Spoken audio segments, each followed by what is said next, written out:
The laughter still echoes in my mind, a cruel symphony that played the day I shared my dream with my family.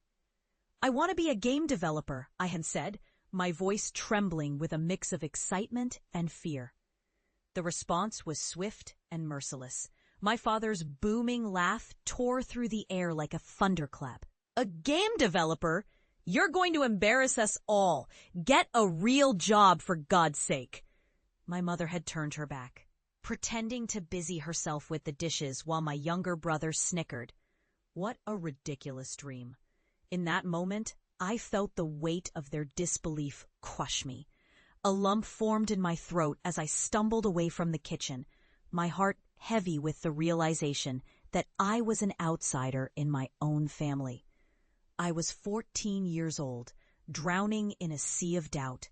But deep down, I knew I had to prove them wrong. I had to walk away from their narrow-mindedness and carve my own path, no matter how treacherous it seemed.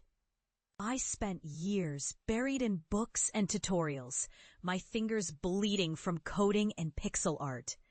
I saved every penny from my part-time job, sacrificing weekends and social outings, all to build my dream. Each sleepless night fueled my determination. I would create a game that would shatter the barriers of their ridicule. I could hear their laughter fading into the background as I poured my heart into my work. And then, like the phoenix rising from the ashes, I released my first game, Fragments of Infinity. The response was overwhelming. Millions of downloads. Critics praised my creativity. Players reveled in the world I had built. I was invited to conventions, featured in articles. I became a name whispered in the industry. And as my bank account grew, so did my confidence. But no amount of success could erase the sting of my family's rejection.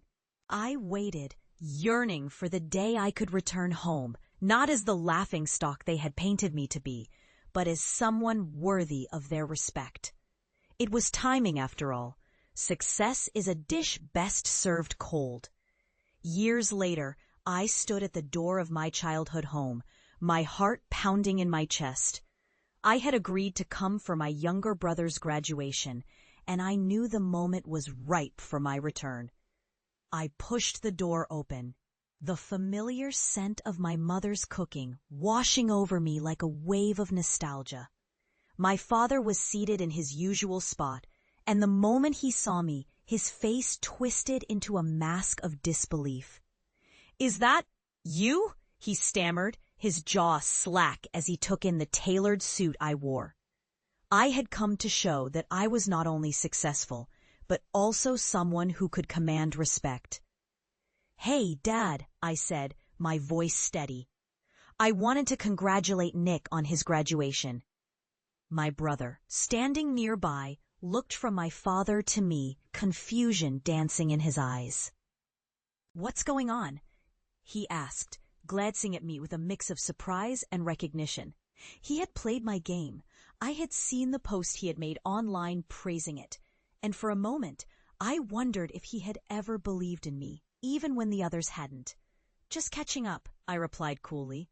I could see my mother's eyes narrowing as the realization settled in, her surprise quickly morphing into an uneasy tension. "I've been working on a new project," I continued, deliberately dropping the words like stones. "I'm actually working on a sequel to Fragments." The room went quiet. My father's laughter was replaced by an uncomfortable stillness. "A sequel? You think you can keep this up?" He scoffed, but the incredulity in his voice no longer held the same power. I could see my mother's eyes darting between us, and for the first time, I didn't flinch. "I've done more than keep it up, Dad. I've built a career," I said, my tone firm but calm. "I've built my own life. And I did it despite your doubts." And there it was, the flicker of shame that crossed his face, the hint of regret buried within the corners of his eyes. "Do you have any idea how hard it was?" I pressed, feeling the heat rise within me. "To hear you all laugh, to be told I was ruining the family name? I worked day and night because I believed in myself even when you didn't." The room felt charged with emotion. Every unspoken word hanging in the air like a fragile glass ornament. My brother's eyes were wide, lost in the moment.